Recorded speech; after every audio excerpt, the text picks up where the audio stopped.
કેમ છે બાપુ તમને? એકદમ રામ રાખે એમ રહ્યા છે. આરોગ્ય સચવાય છે, સેવાઓ સચવાય છે અને ફરજ ને ધર્મ માનીએ છીએ એવી રીતે જયભાઈ આપણે થોડીક ચર્ચા કરી લઈએ. હું બિગિનિંગ મારી શરૂઆત થઈ, હું એક વૈષ્ણવ સાધુ નો બાળક છું. જન્મ્યા પછી તરત જ ભણતા ભણતા મને કવિતા બોલવાનું ગમ્યું. કવિતા બોલતા બોલતા હું સારા મજાના સુવાક્યો બોલતો બોલતો, પ્રાર્થના ગીત બોલતો બોલતો પછી ધીમે રહીને ગીત શીખી ગયો, સ્તુતિ શીખી ગયો. બધા મને આમાં આવકારો આપતા ગયા ને હું સારો મજાનો 9મા ધોરણમાં આકાશવાણી રાજકોટનો સિંગર બની ગયો. એટલે મને તો ખૂબ જ ઉત્સાહ આવ્યો. પછી 12 વર્ષ મેં ભણી પૂરા કર્યા તો શિક્ષક બની ગયો. પછી મારા પિતાજીએ મને એક બુક આપી હતી, એમાં હું ભણતા વાંચતા શીખ્યો. એટલે એને કીધું કે વાંચતા આવડે છે? મેં કીધું હા, શ્રીમદ ભાગવત ગીતા. એટલે મને કે રોજ 2 પત્તા વાંચવાના છે. ઈ વાંચતા વાંચતા મારા મગજમાં ગુરુત્વ ગુરુત્વ ગુરુત્વ, વંદે કૃષ્ણ જગત ગુરુ, આ ગુરુ ગુરુ જ મગજમાં થયા કરે. એટલે મેં મારા માતુશ્રીને પૂછ્યું કે બા મને ગુરુ છે? તો કે હા, બાજુમાં છે ને. પછી ગુરુની મેં પૂજા કરી. મેં કહ્યું મને કઈક જ્ઞાન આપો. એટલે એને મને કીધું રામ કહેવાથી પાર પહોંચી જવાય છે. વર્ષો પહેલા કીધું હતું. પછી મેં કહ્યું બા મને તો જ્ઞાની ગુરુ જોઈએ છે. એમાં કુદરતી મને મારા સદગુરુ ભેટી ગયા અને એને મને એટલો પ્રેમ આપીને પોતાનો કર્યો. એટલે આત્મીયતાથી એને મારું ઉત્થાન કર્યું.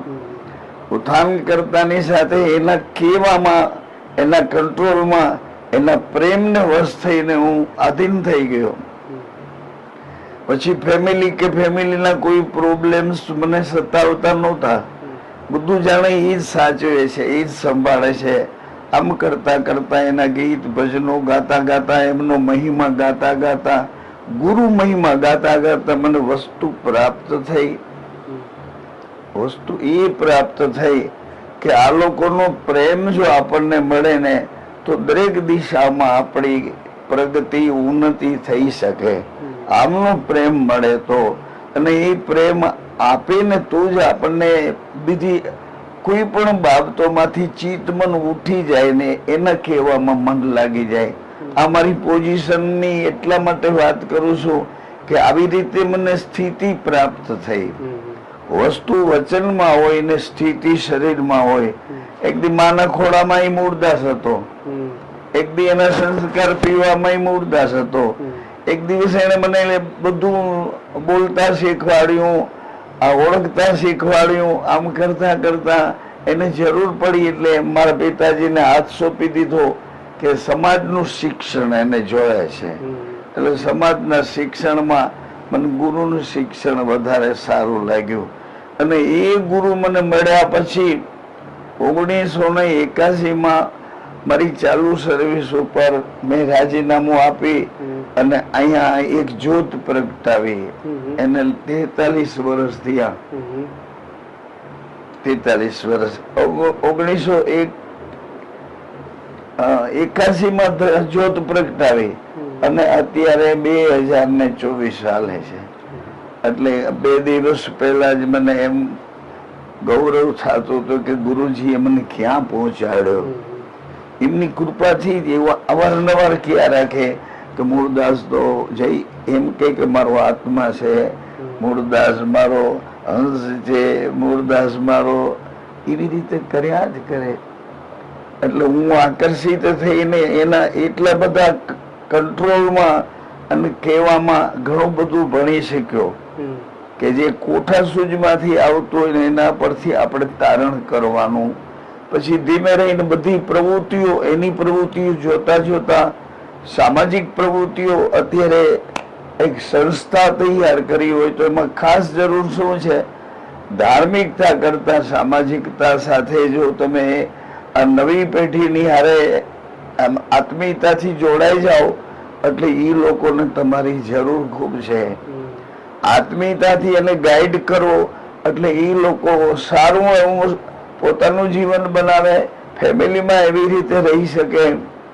એમ કરતા કરતા મને સારો ચાન્સ મળ્યો.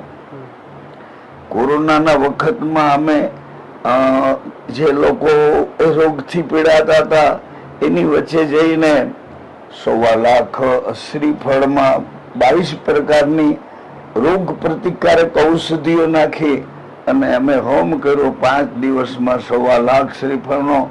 એટલે આખા સુરતના દરેક દિશામાં એ ધુઆ પહોંચી અને લોકો માનસથી ભયભીત મુક્ત થઈ ગયા, નિર્ભય થઈ ગયા. બધાએ સ્વીકાર્યું અમારું કામ. પછી અમને એમ થયું કે નાની નાની દીકરીઓ છે એ કુંવારિકાઓની પૂજા કરીએ, એને ખબર પડે કે અમારામાં શું દૈવત્વ છે. એટલે 5 થી 15 વર્ષની દીકરીઓની અમે પૂજા કરવા માંડ્યા. એની પૂજા કરીએ કાયદેસર. એને સરસ મજાની ખીર, પૂરી, સૂકી ભાજી, ખમણ એવી રીતનો પ્રસાદ આપીએ, એને થોડીક ભેટ આપીએ. એ પૂજા કરવામાં પણ અમને સફળતા ખૂબ મળી. દીકરીઓને એમ થયું કે અમારે પગ બાપુજી શું કામ ધોવો છો? મેં કહ્યું બેન અમારી આ મહિલા મંડળની જે બહેનો તમારા પગ ધોવે છે ને એટલા માટે કે તમારો પગ રસ્તો ન ચૂકે, રસ્તેથી આડાવડો તમારો પગ જાય નહીં. કારણ કે તમને ખબર પડે કે અમારો પગ રામમઠી વાળાએ ધોયો છે એટલે ગેરરસ્તે ન જવાય. પછી અંધારું થઈ જાય તો એની સામે હથિયાર ન ઉપાડાય. એની સામે કોઈ હથિયાર ઉપાડો તો અંધારું જાય ને. સરસ કોળીઓ લેવાય, એક વાટ મુકાય, દિવેલ ગોતાય, વાટ પેટાવાય, દિવેલ પૂરાય એટલે અંજવાળું થાય એટલે આપોઆપ અંધારું. સત્યનો એક પ્રકાશ છે. એ સત્યના પ્રકાશમાંથી જે પ્રેમનો પ્રકાશ થાય છે. સત્ય તમારું આચરણ બની જાય એટલે તમારા બેવનો એકબીજા પ્રત્યે શરીરનો જે મોહ હોય એ ધીમે રહીને સત્ય જ તમને કરંટફુલ બનાવે છે કે શરીરનો મોહ એકબીજા પ્રત્યેથી આત્માના પ્રેમ તરફ લઈ જાય. સત્ય તમને પ્રેમ જગાડે.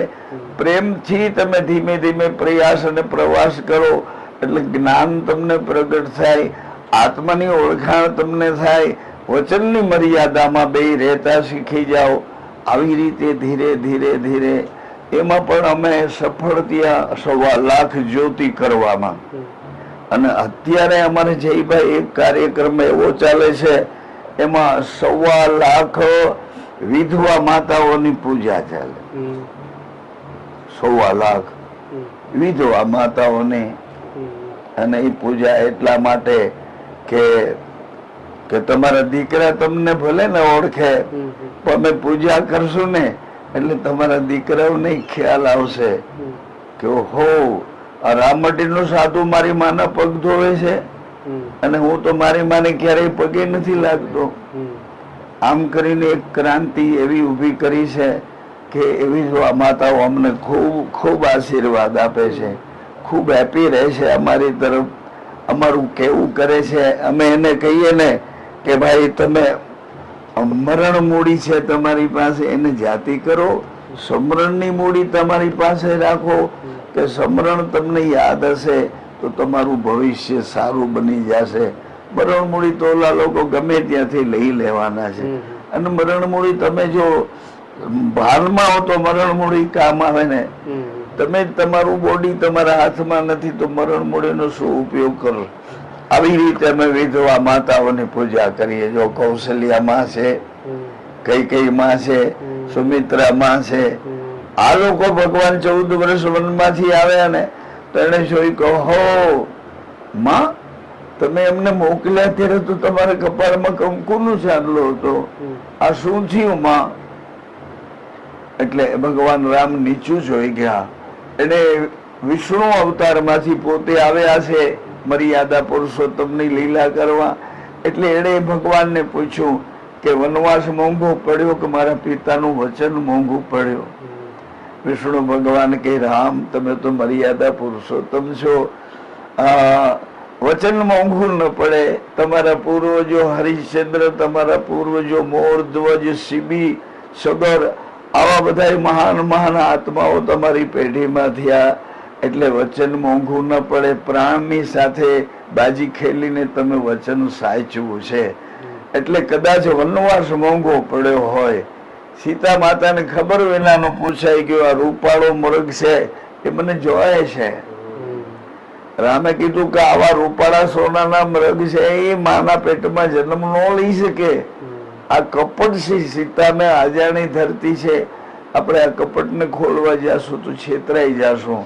એટલે હે સીતે એ જીદ ન કરો. પણ સીતાજીને એમ થયું કે મારું અહીં કોઈ નથી ને, નહીં તો હું કહું અને મને મૃગ લઈ આવી દે. આવું સીતાજીએ જીદ કરી પોતાના પતિની આજ્ઞા ઉપર પગ દીધો, એટલે વનવાસ મોંઘો પડ્યો. વચન મોંઘું ન પડે એટલે એ રામ મર્યાદા પુરુષોત્તમ છે. એવી રીતે દરેક વિધવા માતાઓ છે ને, તો એ લોકો શું કરે છે, પોતાના પતિ ગેરહાજર છે એ તમને ગેરહાજર છે. એને તો પોતાના પતિને પોતાના હૃદયમાં રાખ્યા છે. મારો પતિ અહીંયા બેઠો, હૃદયમાં રાખીને છેક શમશાન સુધી લોકોથી સચવાતા રહે ને, એનો ધર્મ છે.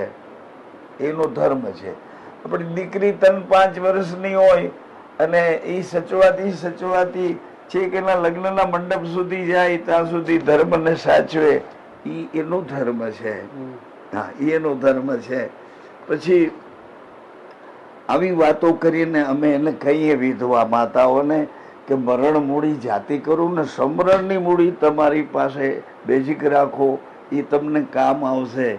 પછી અમે એને પૂજા કરીએ ને, એટલે એક નાનકડી પોટલીમાં એક ₹1.25, એક સોપારી, થોડા ચોખા, એવી પોટલી વાળીને એને કહીએ કે આ તમારા તપની પૂજા છે, અને તમારા ગોખલાના મંદિરમાં મૂકજો.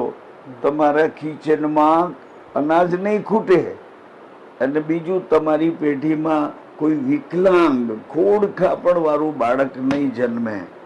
આવું કહીએ છે તો એ તમારા તપની પૂજા છે, અમારું નથી. તમારું તપ છે એની પૂજા એ ક્યાંય ન મળે. વિધવા માતાની પૂજા તો આ રામમઢી વાળાએ શરૂ કરી, બીજી ક્યાંય ન મળે. બીજી આજે કોકની પત્રિકા મેં વાંચી, એ લોકો કહે છે વિધવા માતાઓને અમે કીટ પહોંચાડીએ અને છોકરાઓને પુસ્તક પહોંચાડીએ, પણ વિધવા માતાની પૂજા અમે કરીએ છીએ, એને વૈધવ્યની પૂજા કરીએ છીએ. એટલે આ કાર્યક્રમ અત્યારે રનિંગ ચાલુ છે. 20,000 જેટલી વિધવા માતાઓની પૂજા થશે હમણાં, અને 1 લાખ બાકી રહેશે, 1,05,000. એટલે ધીમે ધીમે રનિંગ અમે પૂજા કરતા જ જાય છીએ.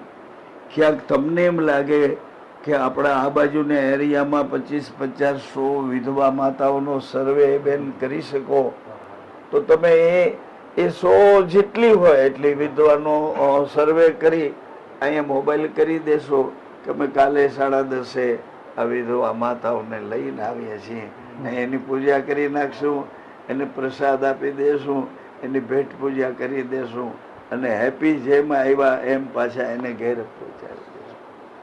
આવો એક કાર્યક્રમ રનિંગ ચાલે છે. અને આ બધા કાર્યક્રમ બધા મારા ગુરુની કૃપાના પ્રસાદમાં આવે છે.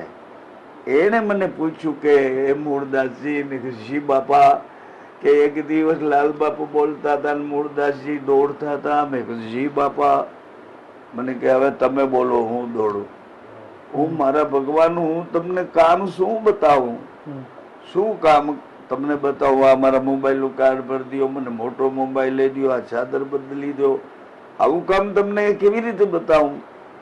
એ કે પણ તમે જે કહેશો એ કરીશ. તમે કહો મને 1.25 લાખ શ્રીફળનો હોમાત્મક કરવો, ચપટી વગાડે. એ કહો મને 1.25 લાખ કુંવારિકાઓની પૂજા કરવી, ચપટી વગાડે. મેં કહું 1.25 લાખ જ્યોતિ કરવી, ચપટી વગાડે. આ કીધું. મેં કહું 1.25 લાખ વિધવા માતાઓની. આવી રીતે એ ગાયોની સેવા થાય છે. ટોટલી 514 જેટલી ગાય છે અમારી પાસે. 15-20 અશ્વ અશ્વિની છે. પછી સળંગ 12 વર્ષથી એક ધારી શ્રી રામ જય રામ જય જય રામ, શ્રી રામ જય રામ જય જય રામ આવી ધૂન ચાલે છે સળંગ 12 વર્ષ. હજી અમે એને 2 વર્ષ સુધી 14 વર્ષ સુધી લઈ જવા માંગીએ છીએ.